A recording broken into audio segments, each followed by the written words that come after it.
Vamos con el rincón del fisio en este último tramo del programa, hoy para hablar de una enfermedad que le llaman silenciosa porque la padecen antes de la pandemia más de un 70% de la población. Ahora mismo pues está alcanzando unos datos muy significativos.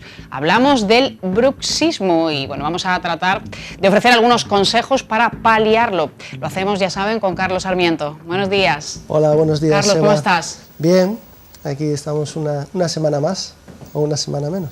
Mejor más, una semana ¿no? más. Una nueva semana. Sí, eso es. Bueno, decíamos, el bruxismo, hemos oído hablar mucho de ella, pero se mantiene de una manera oculta. La padece prácticamente, bueno, si no la totalidad, una parte muy importante y ahora en pandemia, debido al estrés, a la ansiedad, ha aumentado muchísimo. Sí, es el bruxismo como tal. Es una patología que, bueno, que sufre mucha gente, lo que pasa que, como tú bien dices, es silenciosa porque mucha gente pues, padece de dolores o dolencias en la articulación temporomandibular, que, como luego vamos a seguir hablando de esta articulación, porque es muy importante, pasaré a hablar como ATM, para no estar diciendo tan larga la articulación. Pues esa articulación, la ATM, que sufre mucha gente pues cuando mastica, cuando quiere abrir igual la boca un poquito más de lo normal y le da esos pinchazos, esos dolores, o incluso cuando está en reposo, como está muy inflamada esa musculatura, está produciendo dolor. Entonces, bueno, hay mucha gente que no le da más importancia de que, bueno, es algo que le está ahí, que le molesta, pero no le da importancia.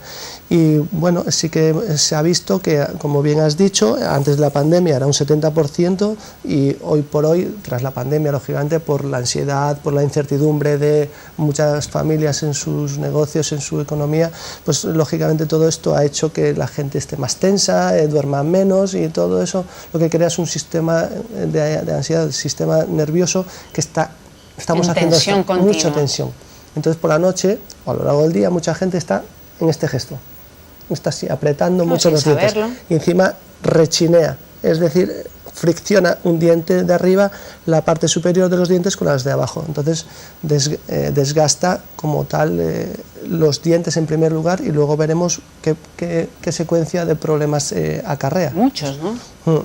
Sí, porque hasta el día de hoy, bueno, hasta hace unos años, básicamente toda esta gente lo derivaba al odontólogo, al dentista, pues iba al dentista y, bueno, básicamente pues si había un desgaste muy importante, pues en plan una férula, un implante, lo que sea, y la férula de descarga, que es muy importante, porque es una férula que se coloca en los dientes para la noche, para dormir, para que haga este gesto, abra un poquito más la boca y entonces evite que hagamos apretar. Entonces, al evitar que apretemos, relajamos la tensión de los músculos y no están en tensión constante. Entonces esa férula viene muy bien para descargar, por eso se llama férula de descarga bucal. Para aprender esa posición, ¿no? Eso es. Y bueno, como en nuestro caso en mi clinic, pues tanto Alejandro Vargas, que es el odontólogo, y yo pues estamos constantemente pues, en conexión con esas patologías. Pacientes que le llegan a él con ese bruxismo, aparte de lo que haya que hacer odontológicamente, pues me lo deriva a mí para trabajar con la osteopatía, ciertos músculos, ciertas articulaciones, que está ahí lógicamente la principal ATM, para ayudar a que eso desinflame, corrija y la persona pueda morder bien sin dolor, no tenga tensiones ni dolores por la noche, y cuando se levanta que está todo esto como todo congestionado. Vamos con los síntomas. ¿Cómo podemos saber que lo tenemos? Los síntomas, sobre todo, es lo que te decía. La persona empieza a notar que tiene dolor, tiene limitación para masticar. Esos son los principales síntomas. Lo que pasa es que esos síntomas van luego... no, van encadenados, claro, ¿no? Es que puedes llegar a tener problemas de sueño incluso. Todo. Aparte del sueño, sobre todo, algo más para la salud del día a día, que es problemas que después de la ATM va a venir la conexión con el cuello y la cervical. Por lo tanto, muchos problemas a nivel de la cervical, de contracturas, de dolores, de migrañas incluso, es porque estamos así, apretando demasiado. Entonces eso contrae toda la musculatura de la cervical y produce esos problemas, tanto de contracturas, de inflamaciones, como de migrañas, de cefaleas, de falta de sueño como tal, pérdida de sueño. Y bueno, ante eso, pues ya te digo, hay la cuestión odontológica con la placa de descarga, la férula de descarga y la osteopatía, conexionados totalmente, porque lógicamente va unido.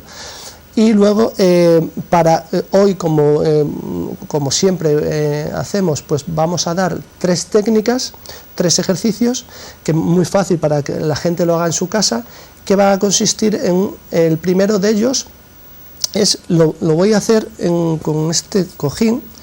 En sus casas pueden poner un cojín y demás en la mesa, como estén cómodos, que estemos a una altura en la cual no estemos encorvados, para que nuestro cuello y nuestra espalda esté bien recta. Entonces, el primer ejercicio es, localizamos los lóbulos de las orejas y un poco, 2 dedos por delante de los lóbulos, hacia adelante y un poquito hacia abajo, vamos a notar como una zonita que está muy dura y salta.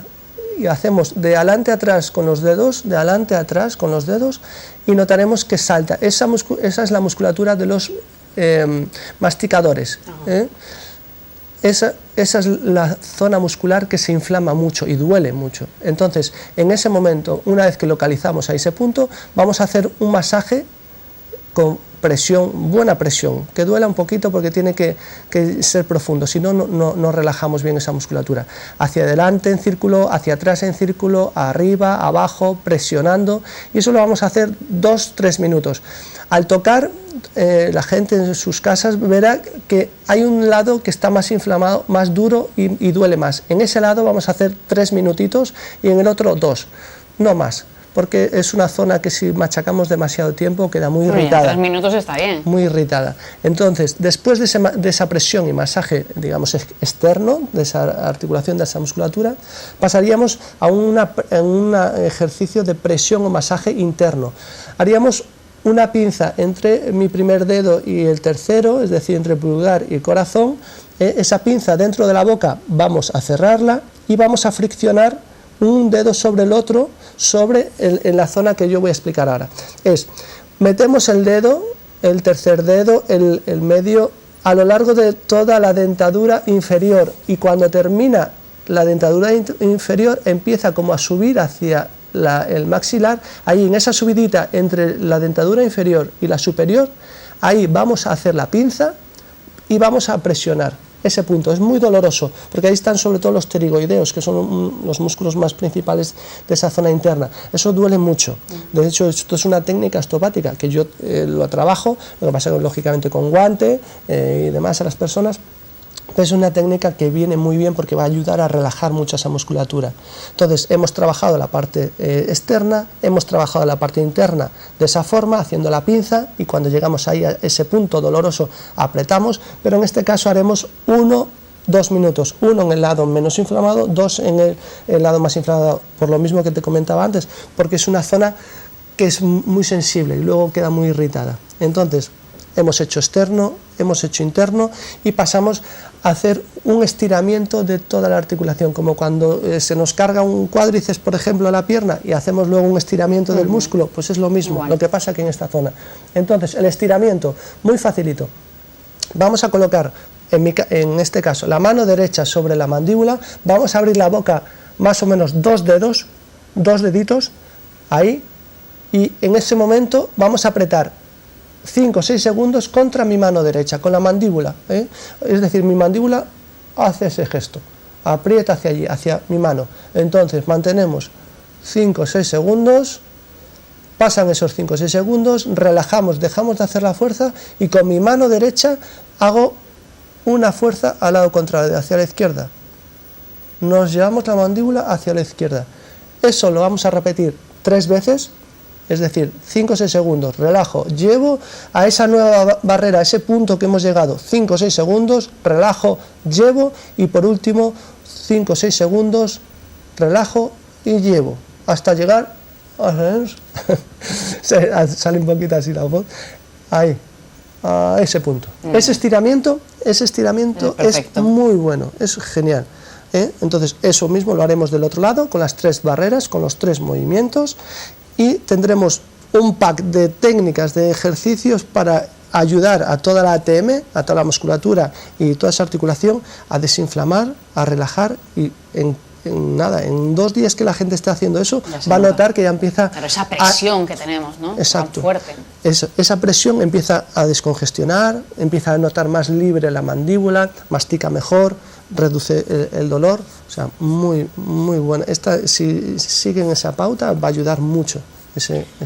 Pues muy importante hacer este tipo de ejercicios si queremos eso, descongestionar, y también que acudamos al especialista, ¿no? Porque muchas veces no somos conscientes, tenemos pues eso, dolores, tenemos malestar y no sabemos, porque si tienes un problema en las cervicales no piensas que te venga de esa zona en concreto, ¿no? Exactamente, sobre todo por eso se trabaja mucho con la osteopatía, porque bueno, la osteopatía va no al punto de dolor donde tiene la persona, sino que hay que ver el origen de dónde viene, porque como hemos hablado muchas veces, holísticamente, pues somos todo un uno en nuestro cuerpo, entonces tenemos que ver de dónde viene. En esos casos viene del ATM, mucho el problemita. Holístico, es al final el concepto. Bueno, querías hablar de 2 temas benéficos. Sí, bueno, sobre todo un poco, pues desde aquí invitar a la gente a que compre este libro. El interés sobre todo es el segundo que vamos a hablar, que es el benéfico, el importante, de mi buen amigo Pablo Manzanares, que es Santi Nasalo, el dudoso arte de la necedad. Es pequeño, gran libro, porque es pequeño, pero dentro de ese pequeño, la parte grande es que el 50% de lo que recaude de esos 15 euros, que es poquito dinero, 15 euros, la mitad, 50% para Sara Almagro, que es la niña que bueno, que mucha gente conocerá, que perdió pues por una meningitis sus manos y sus piernas, y sus prótesis son muy caras, entonces bueno, para aportar a que intentar pues ayudar al coste de esas prótesis. Entonces, pues bueno, nada, un libro muy entretenido, al mismo tiempo, con el surrealismo personal de Pablo. Y bueno, por otro lado, respecto a la ayuda o beneficio hacia Sara, perdón, el Foot Golf en Mijas hizo el 25 de abril, conjuntamente Pablo Manzanares y Kiko Pardo, que es el que se encarga de la zona de Foot Golf de Mijas, 2 buenos amigos y sobre todo grandes personas que hicieron totalmente el 100% de la recaudación. Encima fue un éxito porque fueron 120 jugadores, que nunca hasta el día de hoy se ha hecho en la zona, bueno, ni en España, un torneo de ese tipo, que no es un campeonato de España ni no tiene una importancia muy relevante, que tuviesen tantas participantes. Y de hecho, bueno, no sé, 2.000 o por ahí euros más o menos fue todo lo que recaudaron. Y bueno, pues es algo que, bueno, yo desde mi punto de vista personal, pues todo lo que pueda ayudar a cualquier cosa benéfica, pues como en este caso pues la de Sara, pues ahí estaré para poner mi granito de arena. Bienvenido es todo lo que se pueda ayudar, y además en temas tan interesantes, ¿no? La lectura de un libro o participar en eventos deportivos, ¿no? Pues Carlos, gracias y hasta la semana que viene. Vale, venga, hasta la semana que viene. Hasta gracias. Luego. Seguimos conociendo ahora a artistas que han participado en esta exposición Clásicos por Modernos. En este caso, la artista elegida es Estela Camazón. Vamos a verlo. La exposición Clásicos por Modernos, que se está celebrando en el Centro Cultural Cortijo Miraflores con motivo de la celebración del mes de abril como mes del libro por parte de la Dirección de Cultura, se seleccionaron 12 pintores para ilustrar, aunque quiero decir, cuando digo ilustrar digo entre comillas, porque las obras ya estaban hechas, ilustrar 12 poemas muy distintos de la literatura. El tema básico es cómo la poesía sigue latiendo y sigue perviviendo a través de los tiempos. Por eso la exposición se titula Clásicos por Modernos, porque son precisamente clásicos todos aquellos que admiten que se puedan hacer versiones de ellos, ¿no?, a lo largo del tiempo.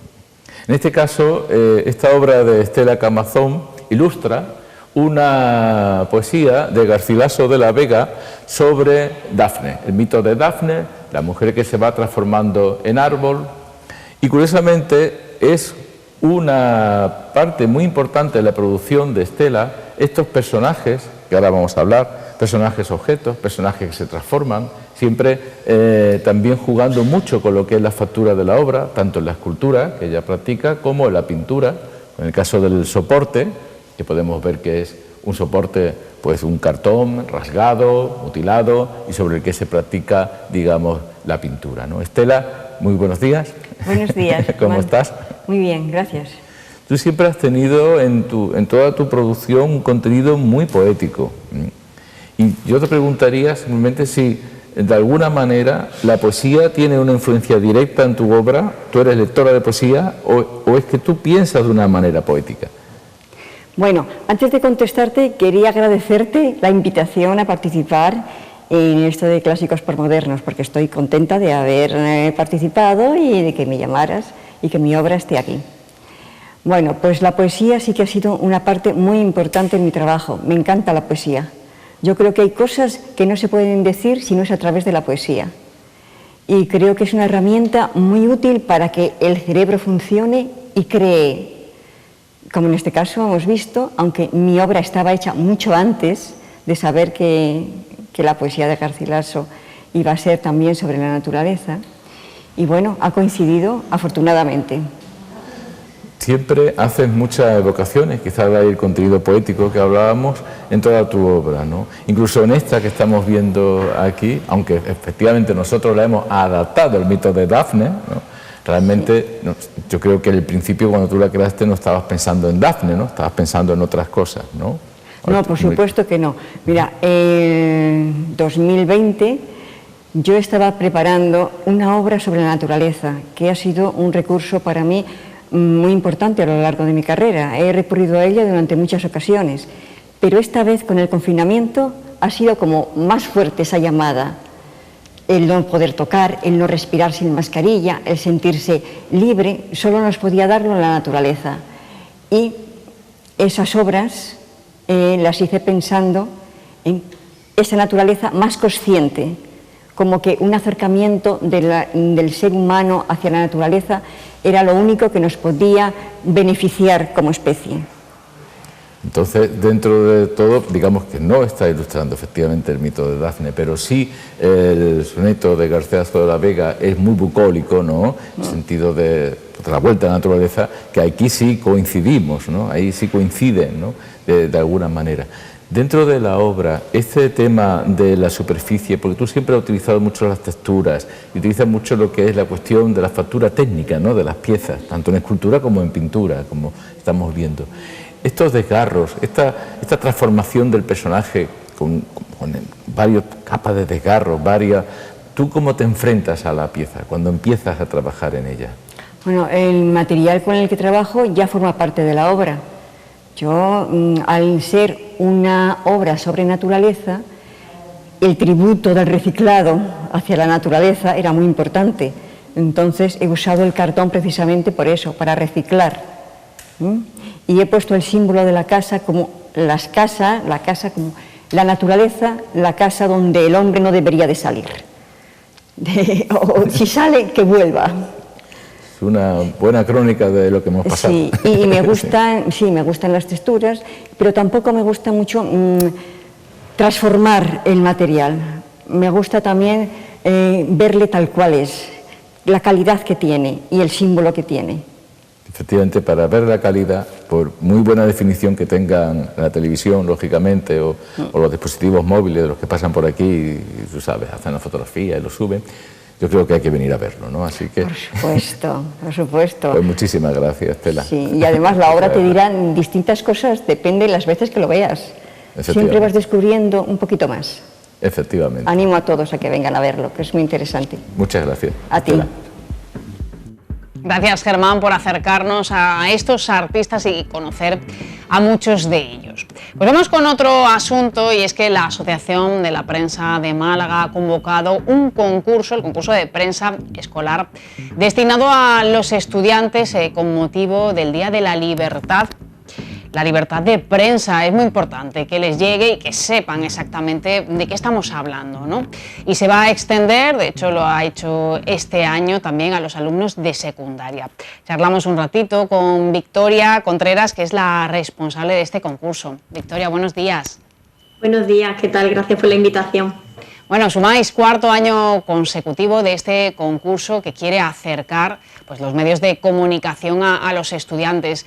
¿Ellos realmente saben la importancia que tiene, el fin, el uso que debería dársele? Bueno, la verdad es que a través de los talleres que realiza la Asociación de la Prensa en el proyecto La Prensa en mi mochila, venimos trabajando también desde hace 3 años precisamente en esto, ¿no? En la alfabetización mediática, en la educación en medios, en acercarle los medios de comunicación y la prensa en concreto a las aulas, con la idea no de que sean periodistas, sino de que tengan un espíritu crítico para toda esa información que reciben cada día, ¿no? A través de sus dispositivos. Ellos no consumen los medios tradicionales, sino que consumen a través de redes sociales, pero no deja de ser información y en ellos estamos trabajando. Hay públicos diferentes, decíamos los de secundaria este año se han sumado a este concurso, pero ellos están suficientemente informados, no a través de las redes como dices, tienen conocimiento de lo que está pasando en nuestro país, de política, de ciencia, no sé, de temas diversos. Bueno, la verdad que de determinados temas solo, ¿no? De los temas que a ellos les interesa, también porque a veces la información, como está en los medios tradicionales, les resulta un poco más ardua, no les interesa tanto o no está en su lenguaje, pero sí que hay determinados temas en los que ellos al fin y al cabo escuchan, ¿no? Ya sea en sus familias, en sus centros escolares, temas de actualidad que sí que algo tienen, ¿no? Alguna idea, aunque sea esos titulares que dan los medios, sí que saben. Cuéntanos un poco en qué consiste el concurso y cuáles son los trabajos que tienen que presentar. Bueno, pues durante todo este mes de mayo está abierta la participación y esperamos que nos envíen noticias o entrevistas a alumnos desde tercero de primaria hasta cuarto de la ESO. La extensión varía en función del grupo de edad y bueno, la temática es libre. La verdad que hay algunas propuestas, ¿no? El año pasado tuvimos muchos temas de COVID, otros años ha sido más variado, a veces son temas creados y otras veces son temas reales, incluso con noticias o entrevistas en su entorno más cercano, ¿no? Como puede ser el ámbito escolar o la zona donde viven. Y nada, pues les animamos desde aquí a que se animen a esa parte de redacción periodística, que la pueden trabajar en el aula con los docentes, y por eso también incluimos premios para el profesorado que motive la participación al concurso. Esto es fundamental, ¿no? Que se desarrolle en las aulas, debería ser incluso una asignatura, ¿no? Tienen de plazo hasta el próximo 31 de mayo, ¿en qué van a consistir los premios? Pues la mayoría de los premios, bueno, todos incluyen un libro, que la Fundación Alonso Quijano colabora con nosotros, algunos de ellos también incluyen vales para material escolar, y luego la mayoría lo que tienen son bonos experiencias para disfrutar en familia pues en diferentes museos o espacios de la provincia, desde las cuevas de Nerja al Jardín Botánico de la Concepción o los baños árabes, por ejemplo, son algunos de los regalos que tienen estos premiados. Según veis en los talleres que vais ofreciendo, ¿esta población lee lo suficiente? Porque claro, cuando son pequeños es cierto que el consumo pues, es bastante alto, ¿no? Los padres están ahí encima y lo consiguen, ¿no? Pero a medida que pasa un poco y que se hacen mayores va disminuyendo. ¿Cómo lo veis? Bueno, es verdad que el interés por la lectura va disminuyendo, ¿no? Porque ellos están más acostumbrados al formato audiovisual, no tanto a esa reflexión o ese momento de parada que requiere la lectura, pero sí que hay muchos centros escolares que trabajan esto pues simplemente con media hora de lectura al día. Muchos nos cuesta que cuando llegan al aula es casi que lo primero que hacen, ¿no? Así que bueno, es verdad que hay que hacer un trabajo aún más insistente, pero están en ello. Las noticias falsas hacen muchísimo daño, ¿no? Y aquí se requiere de un gran ejercicio, muchas veces de comparar medios de comunicación e incluso de estudiar, de ir al origen. Esto se tiene que trabajar también. Exacto, esas claves que tú acabas de dar son algunas de las cosas que comentamos con ellos en clase, ¿no? El ir al origen, de dónde nos llega esa información que hemos recibido, el contrastar y consumir diferentes medios de comunicación para ver qué encontramos. Y que también además los periodistas que intervienen en nuestros encuentros virtuales también le hacen mucha insistencia, ¿no? Son nombres a nivel nacional, como el que acabamos de tener hoy con nosotros, Carlos del Amor, Pepa Bueno, María Casado, Roberto Arce, y todos ellos también le hacen mucho hincapié en esto, ¿no? En la importancia de ver quién escribe esa información, de buscar si esa fotografía que nos mandan es de ahora o es de hace X años, y el consumir diferentes medios para ver esas diferentes informaciones de una manera distinta. ¿Qué otras vías vais a abrir en este proyecto, en Mi Mochila, periodismo en Mi Mochila? Pues bueno, la verdad que cada año sumamos más, ¿no? Este año estamos ya en 40 centros escolares, empezamos solo con 5 hace 3 años, así que ha sido una amplitud, ampliamos a la provincia también, gracias al apoyo de Caixa y de Diputación. Este año, por ejemplo, pues también estamos fomentando el tema de los podcasts con entrevistas a personas que hablan de educación en medios. Y bueno, pues la verdad que cada año vamos sumando, ¿no? El concurso de prensa también es otra línea de trabajo y ya hay algunas ideas más para las próximas ediciones. Un trabajo muy arduo, un trabajo complicado en estos momentos en los que directamente se consume mayor número de información y en el que han cerrado más medios y se trabaja de una manera más precaria. Sí, es cierto, la verdad que nosotros recibimos el apoyo, también la colaboración de los medios locales, de la prensa local, con los ejemplares, ¿no?, que repartimos entre los alumnos para poder trabajar con ellos en estos talleres. Y yo pienso que también es una forma de acercar al público, pues ese público más juvenil, más infantil, a los medios, ya que serán próximos lectores, ¿no? Con lo cual es una buena propuesta de cara a crear cantera. Bueno, lo que hay que crear es ese espíritu crítico, ¿no?, que decías, para que al final no te engañen, ¿no?, y sepas directamente qué es lo que estás consumiendo. Eso es, la verdad es que sí, que el objetivo de todas las actividades que realizamos no es que haya más periodistas en las facultades, sino que haya más ciudadanos que tengan ese espíritu crítico a la hora de consumir información y que de alguna forma les empodere, ¿no? Nosotros pensamos que la información es importante para su día a día, pero que deben de hacer un buen uso, igual que también cuando ellos publican, ¿no?, que también hagan un buen uso de esa faceta que tienen como comunicadores. Bueno, pues desde aquí animamos a los estudiantes a que se apunten a ese concurso que les hará reflexionar y aprender mucho también. Victoria Contreras, gracias. Muchas gracias a vosotros. Un saludo, buen día. Y seguimos con libros, en este caso con las recomendaciones que nos trae Soledad Mena de Maravillas Club de Lectura, una batería de libros de ciencia escritos por mujeres. Hola Eva, buenos días, ¿qué tal estáis? ¿Sabéis que solo el 30% de todos los investigadores del mundo son mujeres? Y que si nos venimos a España y preguntamos a las chicas de 15 años si quieren, a qué quieren dedicarse, solo el 7% manifiesta cierto interés en las carreras técnicas, un dato que se triplica si le preguntamos a los chicos. Pues mirad, aprovechando que hay novedades editoriales relacionadas con la ciencia, escritas por mujeres ahora mismo que podemos encontrar en las librerías, traigo una recomendación, un listado de 5 títulos escritos por mujeres y con base científica. Vamos a empezar por el Escrito en los árboles de Valérie Truet. Está publicado en la editorial Crítica y es un libro muy interesante. Veréis, siempre nos han dicho que podemos contar la edad de los árboles, podemos saberla, conocerla, contando los anillos de su tronco, ¿verdad? Pero que nunca nos han dicho que podemos también conocer la historia de la humanidad a través de esos anillos. Esto es lo que nos cuenta la autora Valérie Truet, combinando ciencia, historia cultural y también diarios de viaje en los que nos explica cómo los desastres naturales y artificiales de la historia influyeron en el destino de las civilizaciones humanas desde hace miles de años. Es un libro muy interesante porque nos cuenta todo esto a través de relatos muy curiosos en los que los protagonistas son piratas, samuráis, marcianos y hasta faraones. Así que os recomiendo que si os gusta esta mezcla de ciencia, naturaleza, historia y datos también muy curiosos, vayáis a buscar Escrito en los árboles de Valérie Truet. Vamos a continuar con otro que no es novedad, pero que sigue estando totalmente vigente. Es un libro que está destinado a convertirse en un clásico dentro de los estudios de género y que se titula El cerebro femenino, de Louann Brissendin.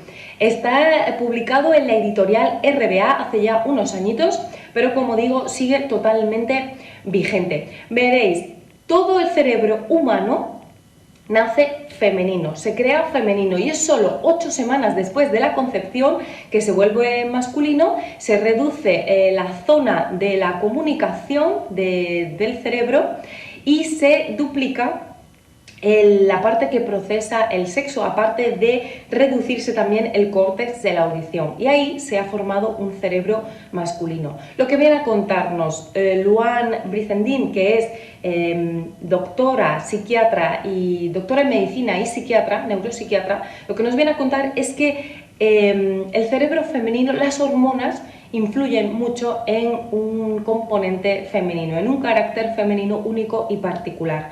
Comprender la mente a través de la ciencia, la mente de la mujer, es la propuesta de este libro. Es un ensayo del que se han vendido más de 1 millón de copias, fijaos de su importancia, y que indaga, ya os digo, en las peculiaridades del cerebro femenino, basándose, eso sí, en hallazgos que la autora, la doctora, la experta en neuropsiquiatría ha realizado a lo largo del tiempo. Así que nada, os recomiendo que leáis este libro, El cerebro femenino, si no lo habéis hecho ya, porque va a ser un clásico y un referente en los estudios de género que sin duda nos va a aclarar muchísimas cosas. Y ojo, no solo está escrito y destinado a mujeres, sino que es una lectura estupenda también para hombres. Así que animaos. Vamos a continuar con Mi cuerpo también, de Raquel Tarandilla. Este libro, en apariencia una novela, es también una mezcla de géneros. Está publicado en la editorial Seix Barral y lo que nos cuenta es bueno, el relato de una superviviente, de una chica que ha superado el cáncer. En concreto, la propia autora Raquel Tarandilla, cuando tenía 27 años le diagnosticaron cáncer de sangre, y aunque en ese momento no tuvo ganas de contar el proceso, todo el desarrollo de su tratamiento y demás, con el tiempo, con la distancia, ha decidido tomar cartas en el asunto y plasmarlo, alejándose del típico relato y testimonio de una superviviente que da consejos o que da ejemplos de cómo superar la enfermedad. No tiene nada que ver este libro, más bien lo que ella reivindica es la capacidad, la potestad de cuestionar la autoridad médica, y lo hace también, bueno, contando y analizando cómo se enfrentaron a la enfermedad de autores en la historia, y también mezclando diversos estilos. Es un libro muy ecléctico, ya veréis cuando lo tengáis entre manos que por un lado parece unas memorias de la autora, por otro lado tiene parte de estilo ensayístico y también tiene relatos científicos en los que analiza cómo estos autores se enfrentaron a la enfermedad. Así que cuanto menos es un título curioso, entretenido, divertido, especial para tener entre manos y para echarle un vistazo. Mi cuerpo también, de Raquel Tarandilla. Y ahora vamos a cambiar de tercio completamente con un libro también de base científica que se llama Dime qué comes y te diré qué bacterias tienes, de la nutricionista Blanca García Orea. Está publicado en la editorial Grijalbo y es un éxito en las redes sociales, tanto el libro como el perfil de la propia nutricionista, que está continuamente dando recetas saludables, consejos y muchos datos curiosos para que aprendamos a alimentarnos mejor y a cuidar nuestra microbiota. Mirad, ya sabemos, y si no lo sabéis os lo digo porque esta es la máxima de esta nutricionista, de la autora, que el intestino es nuestro segundo cerebro y por lo tanto tenemos que cuidarlo. Ella, la nutricionista, nos descubre que hay una fórmula revolucionaria de cuidar nuestra salud emocional y física, que es pasando por la microbiota intestinal. Nos cuenta cómo las bacterias intestinales que tenemos nosotros todos en el intestino nos influyen en el estado de ánimo, en la conducta y también en las enfermedades que desarrollamos. La buena noticia es que esa microbiota es modificable y, siguiendo unas pautas sencillas que ella nos explica en el libro y con las recetas, más de 50 recetas que también vienen incluidas en el libro, podemos conseguir una microbiota saludable y perfecta. Así que si os interesa por ahí, tenéis algún problema intestinal o no, sentís pesadez y demás, dime qué comes y te diré qué bacterias tienes. Y voy a continuar con un libro un poco más ligero, más entretenido, digamos, más ameno, curioso, que se llama ¿En qué se parecen las gotas de lluvia al pan de hamburguesa?, escrito por Mar Gómez para Ediciones Martínez Roca. Son 120 curiosidades científicas relacionadas todas con la meteorología, porque ella es doctora cum laude, licenciada en Ciencias Físicas en la especialidad de Física de la Atmósfera, y nos cuentan de una manera sencilla y divertida numerosas casualidades, anécdotas y cosas cotidianas, actos cotidianos en los que normalmente no reparamos, además de dar respuesta a preguntas también curiosas como por ejemplo qué relación tienen las nubes con los elefantes, qué son las heladas negras o precisamente en qué se parecen las gotas de lluvia al pan de hamburguesa. Nos vamos a divertir, vamos a encontrar cosas muy curiosas en este libro y aquí termino con las 5 recomendaciones. No sin antes deciros que hemos abierto un proceso para elegir la lectura conjunta de junio, así que si queréis hacer una sugerencia, proponernos algún título y luego votar los que ya tenemos, podéis ir a nuestras redes sociales Club de Lectura Maravillas y proponernos vuestro título favorito. Muchas gracias, nos vemos en los libros. ¡Hasta pronto! Muchas gracias, Soledad, por descubrirnos nuevos títulos, nuevos autores. Así terminamos el programa de hoy. Volveremos mañana puntuales a las 10. Que paséis una feliz tarde. Cuidaos. Adiós.